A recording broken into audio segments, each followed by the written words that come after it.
Olá, alunos! Sejam bem-vindos. Eu sou a professora Amanda, da disciplina de Ensino Religioso. E hoje a gente vai trabalhar o tema Filosofia da Tradição Religiosa, certo? Eu vou fazer a leitura do texto e conforme eu for lendo, eu também vou explicando. Então, vamos começar. Filosofia da Tradição Religiosa. Investigar e interpretar as diversas práticas e fenômenos religiosos está ligado ao interesse do homem, pelo próprio enigma que é a sua existência. O interesse da filosofia da religião é o mesmo que o do homem, que busca o sentido na religião para a sua própria existência, ou seja, a filosofia se dedica ao estudo dos princípios, entendendo a dinâmica da gênese do conhecimento, da origem do ser, os fundamentos da natureza humana, os princípios da ética e diversas outras perguntas essenciais para a atividade filosófica.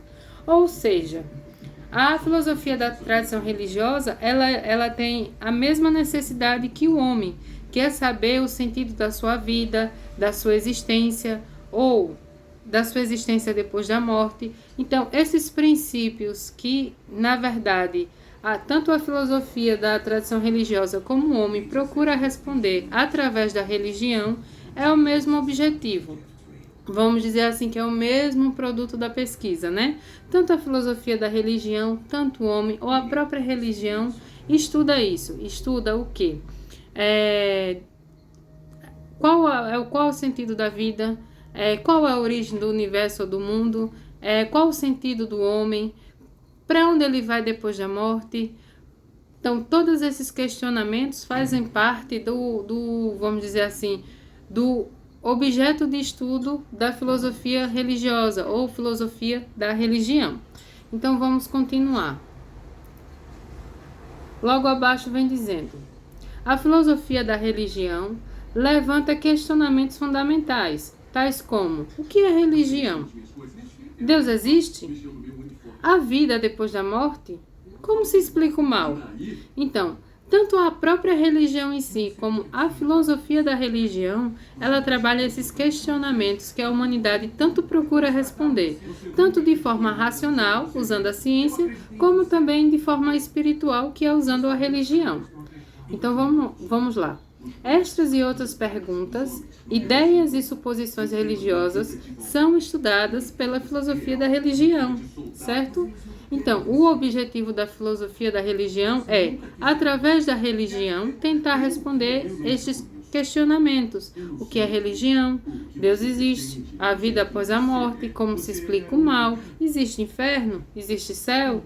Então, esses questionamentos que a humanidade, até hoje em dia, na atualidade, procura responder, também é o foco de estudo da filosofia da religião. Então, vamos continuar. Quando pensamos nas investigações possíveis da filosofia, encontramos, sem dúvida, os questionamentos sobre o divino, ou sobre Deus, né? Essas investigações entram no quadro do que chamamos de filosofia da religião, ou seja, quando a filosofia se incuba a procurar, a saber sobre ou acerca da divindade, ela é chamada de filosofia da religião, porque é através da religião, do fundamento do transcendente, que é Deus, que ela vai encontrar ou tentar encontrar respostas para alguns questionamentos que a humanidade ainda faz nos dias atuais, certo? Então vamos continuar. Essas investigações entram no quadro do que chamamos de filosofia da religião. Assim, investigar e interpretar as diversas práticas e fenômenos religiosos está ligado ao interesse do homem pelo próprio enigma, que é a sua existência em vida e a sua existência após a morte. Ou seja, vou até voltar esse parágrafo para que a gente possa entender melhor. Quando pensamos nas investigações possíveis da filosofia, encontramos, sem dúvida, os questionamentos sobre o divino, ou então os questionamentos ligados à existência de Deus, certo? Essas investigações entram no quadro do que chamamos de filosofia da religião, quando a preocupação está relacionada com o divino, né? Com o espiritual, com o sobrenatural, com o transcendente, que é Deus. Essas investigações entram no quadro do que chamamos de filosofia da religião. Assim, investigar e interpretar as diversas práticas e fenômenos religiosos está ligado ao interesse do homem pelo próprio enigma, que é a sua existência em vida e a sua existência após a morte, que é uma das perguntas fundamentais dos dias atuais, né? Qual o sentido da nossa vida? A gente tem vivido, de fato, o que a vida propõe para a gente? E depois da morte, o que será de nós? Viveremos novamente? Reencarnaremos? Ou a morte é o fim? Então, são perguntas que a filosofia da religião tenta procurar uma resposta cabível, utilizando, claro, as religiões. Então, você vai encontrar essa perspectiva em várias religiões. Você vai encontrar a perspectiva da morte no budismo, no hinduísmo, no judaísmo, no islamismo, no cristianismo, no espiritismo, no candomblé. Só que as religiões vão ter vertentes diferentes, ou seja, vão ter respostas diferentes para te responder o que acontece com o teu corpo depois da morte, ou qual o sentido da tua vida, ou por que tu veio à vida, né? Por que você nasceu, por que você cresceu, por que você foi escolhido, por que Deus existe, como Ele atua na tua vida. Então, todos esses contextos é trabalhado pela filosofia da religião. Continuando. Tal existência se manifesta com elementos simbólicos e narrativos que ultrapassam, em grande parte, a compreensão do visível. Ou seja, tal existência da esfera religiosa se manifesta através de símbolos, né, e narrativas, que são os textos sagrados, que ultrapassam em grande parte a compreensão do visível. Ou seja, que ultrapassam em grande parte aquilo que a gente pode enxergar com os nossos olhos. Ou seja, quando esses elementos religiosos, simbólicos ou narrativos se manifestam, é algo que a gente percebe através dos sentidos, da percepção, assim, da intimidade da pessoa com o religioso. E não, às vezes o que acontece dentro dessa simbologia religiosa não é perceptível aos olhos, porque a gente não vai ver com os olhos. Vou fazer uma pergunta. Alguém já viu a face de Deus, por exemplo? Visivelmente? Não, ninguém nunca viu, mas muitas pessoas acreditam que ele existe. Pelo simples fato do mundo existir, das pessoas existir, da natureza existir, mas de fato ninguém conhece o semblante ou o rosto de Deus, entendeu? Diz muito na Bíblia, em alguns trechos, que Deus é a semelhança do homem, o homem é a semelhança de Deus, mas ninguém sabe a natureza, nem a forma, nem como é o retrato de Deus. A gente só sabe que ele existe. Então, quando aqui eu digo a filosofia quando aqui eu digo tal existência se manifesta com elementos simbólicos ou narrativos, que são os símbolos ou os textos, que ultrapassam em grande parte a compreensão do visível, porque a gente não vai compreender de fato, não vai enxergar de fato, mas vai saber que existe, por uma sensação coletiva que todo mundo tem de que existe algo superior que rege todo esse movimento, que rege todo mundo. Porém, não é visível, certo? Deus não é visível. A natureza divina não é visível, porém a gente sabe que existe. Então vamos continuar. Valendo-se de elementos como metáforas para falar do que é mistério, enigma e transcendente. Então, esses textos simbólicos e narrativos muitas vezes vão ultrapassar a compreensão do visível. Valendo-se de quê? De elementos, de metáforas, para que o mistério, o enigma e o transcendente possa ser conhecido. Então, vou dar outro exemplo.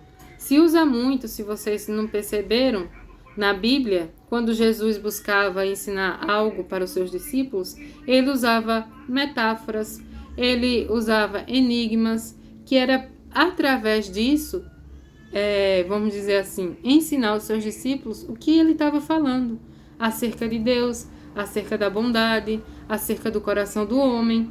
Então, muitas vezes esses elementos simbólicos, eles não vão estar assim, dado, visível para vocês. Eles vão ser expostos através de metáforas, através de enigma, através da relação própria com o transcendente, porque quando a gente fala de transcendente, a gente está falando de Deus, certo? Então vamos dar continuidade ao texto. A filosofia da religião busca investigar e identificar os traços que aproximam e distanciam as religiões, e o que está ligado à natureza humana, às relações sociais, ao contexto histórico e cultural, aos interesses políticos e econômicos, à esfera do transcendente, que é a esfera divina, ao místico, ao simbólico e ao narrativo. Então, além da filosofia da religião lidar com o contexto transcendente, que é o contexto divino, ela também busca investigar o que aproxima e o que distanciam as religiões no contexto cultural do mundo. Então, ela vai dizer, tipo, as religiões que são abraâmicas, cristianismo, islamismo e judismo, são religiões semelhantes, porque possuem alguns aspectos que são iguais entre elas. Então, as religiões budistas, hinduístas, jainistas, confucionistas, são religiões que têm algumas semelhanças entre si, porque têm alguns pontos de vista iguais. Mas esse grupo entre judaísmo, cristianismo e islamismo, hinduísmo, budismo e jainismo são diferentes, entendeu? Então ela vai estudar o que aproxima as religiões e também o que distancia elas, tá certo? Então, para o estudo da filosofia da religião, é utilizado alguns métodos, né? Para fazer essas comparações entre as religiões. Então, o método antropológico é a reconstrução do passado religioso com base na etnologia, ou seja, no estudo dos povos primitivos e atuais. Então, quando a filosofia da religião vai usar o método antropológico, ela busca retomar o passado das religiões, né? A origem dos povos que a conduziu, os costumes, as tradições. Então, isso a gente fala do contexto antropológico. Quando ela usa o filológico, deixa eu ver aqui. Quando ela usa o filológico, filológico, filosofia mais o conhecimento lógico. Então, dá-se o filológico, que é a comparação das línguas usadas pelas religiões ao encontrar palavras que são usadas para a descrição e expressão do sagrado, além das raízes em comuns. Então, o filológico ele vai estudar as línguas que são usadas pelas religiões, sejam elas as línguas faladas ou as línguas escritas. As línguas faladas era usado muito antigamente para a gente passar o conhecimento de forma oral ou de forma falada, vamos dizer assim, dos pais para os filhos, dos filhos para os netos. E a forma escrita é a forma que a gente conhece hoje em dia, que são os textos sagrados. A Bíblia no cristianismo, a Torá no judaísmo, o Alcorão no islamismo, os Vedas no hinduísmo. Então, o método filológico é justamente comparar, né, essas línguas, sejam elas faladas e escritas entre as religiões, né, para encontrar uma descrição ou uma expressão do sagrado. Como é que o sagrado é definido no cristianismo? Através dos textos sagrados. Como é que o sagrado é definido no judaísmo? Através dos textos sagrados, são os textos escritos. E daí encontrar uma raiz comum entre eles, tá certo? E o último método da filosofia da religião para a investigação da esfera divina é o método histórico, crítico, comparativo. Então, logo você vai entender que é o método histórico, porque vai trazer à tona a história, o crítico, porque você vai criar uma crítica em cima disso, e o comparativo é porque você vai comparar com as outras religiões. Você vai comparar uma religião para outra, certo? Então vamos lá. O método histórico crítico comparativo, que é a comparação entre várias religiões no tempo e no espaço, buscando encontrar elementos em comum e divergentes, para descobrir o que constitui a essência do fenômeno religioso. Então, ele vai usar o antropológico e o filológico para fazer o histórico crítico comparativo, porque é através dessas comparações entre religiões no tempo e no espaço, na sua história, que ele vai encontrar elementos que são comuns e elementos que são divergentes, que são diferentes, entre as várias religiões do mundo, para encontrar o quê? A essência do fenômeno religioso, ou então a essência do divino. O que é o divino em cada religião? Como ele se manifesta? E assim sucessivamente. Então, quando vocês, para finalizar, que o texto ficou a videoaula ficou um pouco longa, quando vocês ouvirem sobre filosofia da religião, é justamente o estudo das religiões, ou do fenômeno religioso, ou do transcendente, que é Deus, entendeu? Então, Filosofia da religião é quando eu estudo a própria religião e a sua essência e a comparo com as demais, trazendo para mim pontos que são comuns entre elas e pontos que são divergentes entre elas. E assim eu acabo encontrando a essência do fenômeno religioso, o que é Deus para cada religião. Logo, se eu tenho uma crença ou se eu acredito em algo, Deus também vai ter uma função, vamos dizer, o caráter divino também vai ter uma função. Então, na minha religião, eu vejo Deus como todo-poderoso, como onisciente, onipresente, o Criador do céu, da terra, do universo. Mas isso dentro da minha crença. Deus, dentro de outra crença diferente, pode ser visto de outra maneira. E nem por isso ele deixou de ser Deus. Ele continua sendo Deus, certo? Então, eu espero que vocês tenham entendido o conteúdo. E logo abaixo a gente vai fazer a nossa atividade, tá bom? Boa noite.